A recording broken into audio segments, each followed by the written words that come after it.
안녕하세요. 반갑습니다. 주식가인열의 그대에게 이정열입니다. 자, 오늘 3월 2일 두산 피어셀 코드번호 336260입니다. 자, 진짜 두산 피어셀 흐름들을 보고 있으면은 진짜 분위기가 바뀌는 건 한순간이구나. 어떤 인사이트를 가지고 있다라고 하더라도 시장이 부각되는 거는 한순간이구나. 진짜 우리가 최근까지만 하더라도 와, 너무 힘들다, 힘들다. 이제 죽겠다, 죽겠다. 곡소리 나고 있었는데 21선 딱 뚫어주고 나가지고 이것 봐라 이것 봐라 이렇게 말씀을 드리고 나니까 순식간에 강세 흐름들을 보여주면서 최근 들어서 거의 뭐 10몇 프로 11% 12% 이거를 손실을 뭐 주가 회복을 시켜버립니다. 참 이런 거 보면 진짜 이래서 주식은 대형이구나. 정말 주식은 대형의 영역이구나. 아무리 좋은 기업을 가지고 가봐도 아무리 나쁜 기업들이라고 해도 대응을 안 잡으면은 진짜 필요가 없구나. 역시 주식이라는 게 또 한 번 느끼는 거지만 대응의 영역인 것 같습니다. 자, 제가 계속 대응을 계속 강조드리잖아요. 어떤 종목이든지 마찬가지예요. 이게 기술적인 요인들이라는 거죠. 요인. 물론 이제 차트를 보면서 대응을 하는 것들이지만 내가 10주 사면은 20주를 갖고 있으면 내 아래서 또 20주를 갖고 있고 평균 단가를 계속 이렇게 낮추는 게 전략이라고 했죠. 자, 그럼 이렇게 설명을 제가 계속 해드리고 있었는데, 물론 간단하게 표현해서 10주 평균 단가가 어디죠? 여기입니다. 딱 61선이에요. 딱 61선. 61선 상단 쪽은 보면은 전 61선 돌파를 했다라고 이렇게 했을 때 윗골이 달린다. 이 똑같은 패턴으로 간다라고 하면 42,500원 여기가 저항권으로 당연히 보이겠죠. 42,500원이나 45,000원.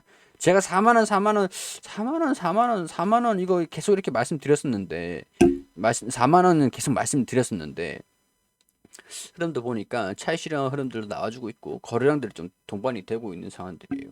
내일 장에서 거래량들이 동반이 좀 된다라고 하면은 42,500원은 터치를 할 수 있을 것 같습니다. 근데 이제 슬슬 걱정해야 되는 거는 차익 실현 매물들.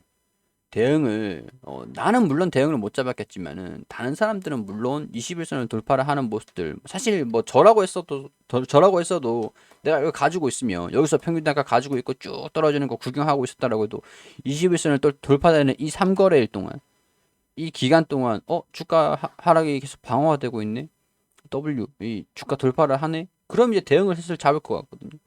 여기에서 평균 단가를 잘 잡으신 분들은 평균 단가가 뭐 이 42,000원대 되겠지만 42,000원 되겠지만 대응을 못 잡으신 분들 같은 경우는 47,000, 45,000원 한 이 부분이 될 것 같거든요. 45,000원 이 부분. 이때쯤 되면은 진짜 차익 실현 매물들 러쉬가 나오지 않을까. 그런 생각들이 듭니다. 그렇다고 해도 주가가 차익 실현 매물들을 소화를 하는 거는 지나가 보면은 잠깐이에요. 지나가 보면 잠깐이에요. 그러면 두산표세를 장기적으로 봤을 때 잠깐은 차익 실현들이 좀 나와줄 수는 있겠지만 이 범위에서 차익 실현들이 나올 수 있겠지만 나중에 소화하고 또 돌파하고 이런 과정들을 반복하게 되면은 이거는 과거 얘기가 되는 겁니다. 우리가 그러니까 미래에 예측을 하는 게 중요하겠죠. 중요한 건 여기에서 주가가 이렇게 떨어지지만 않으면 이탈만 하지 않으면 된다라는 거죠. 이건 이제 장기적인 관점의 영역이잖아요. 여기서부터는 장기 영역이잖아요. 중기 영역들, 장기적인 관점들 이 영역이기 때문에 이런 부분에서 인사이트를 하나 제시를 해드리면은 제 생각은 이래요.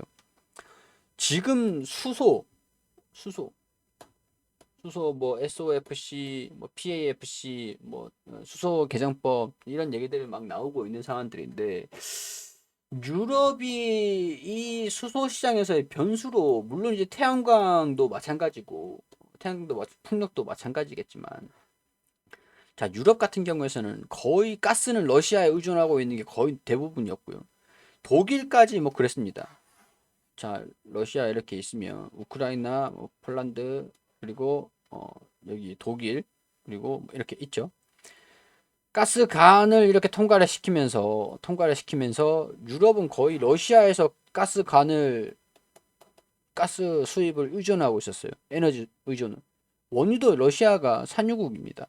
그렇기 때문에 독일 같은 경우에서는 친원전을 거의 뭐 유일하게 친원전을 하지 않고 이제 탈원전을 계속 유지를 하고 있었죠. 근데 독일도 지금 빨간불 켜졌어요. 독일이 그래서 친원전으로 돌아가고 있습니다. 돌아가려고 하고 있는 상황들이에요. 그런 기조가 좀 보이거든요. 확실하게 지금 된 건 아닌데 이걸 유지를 할지 아니면 원전으로 다시 돌아갈지 고민이 굉장히 좀 많을 거예요. 근데 유럽은 오죽하겠어요. 유럽은 원전으로 바꾸려고 이미 러시아의 탈에너지 이거 무기화 되는 것들을 예측을 하고 이거를 좀 의존도를 낮추고 싶었던 게 유럽의 수건이었어요. 근데 쉽진 않았죠. 그렇기 때문에 단기적으로는 미국에 지금 LNG를 수입을 받아야 되는, 가스를 수입을 받아야 되는 그런 상황입니다. 그런 상황이.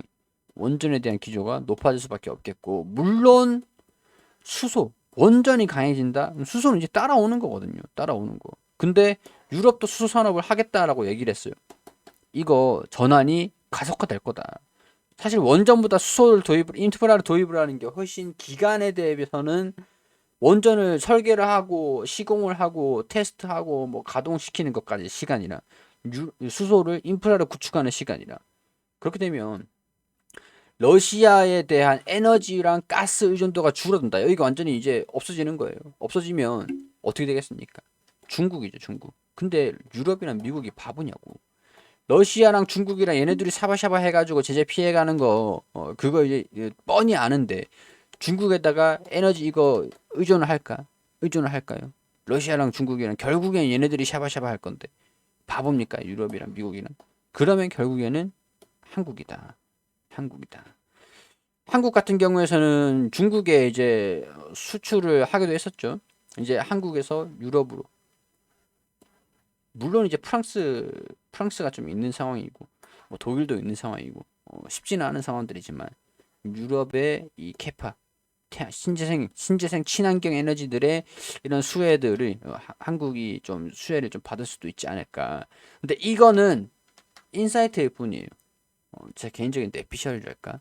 그렇기 때문에 부각을 받느냐 안 받느냐 이 차이는 분명히 존재를 합니다.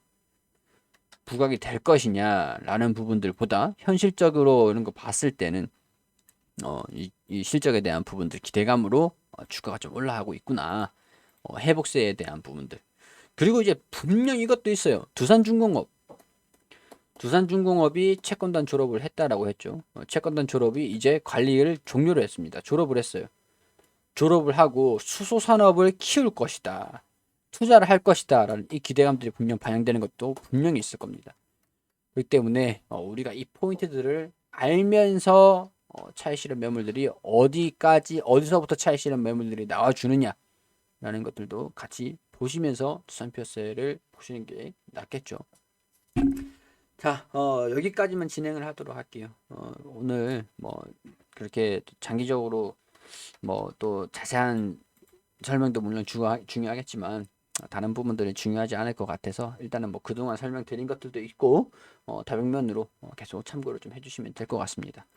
자, 구독 안 해주신 분들 구독 한 번씩만 부탁드리도록 하고요. 주가 추가적으로 강세 흐름들 조금 더 보여주기를 기대를 좀 해볼 수 있도록 하겠습니다. 자, 시장 여의치 않으니까 방심하지 마시고 지켜보시는 것도 좋을 것 같습니다. 자, 저는 여기서 마무리할 수 있도록 하고요. 개인적인 생각들을 말씀을 드리는 것들이니까 투자 판단은 여러분들이 해주시기를 당부드리도록 할게요.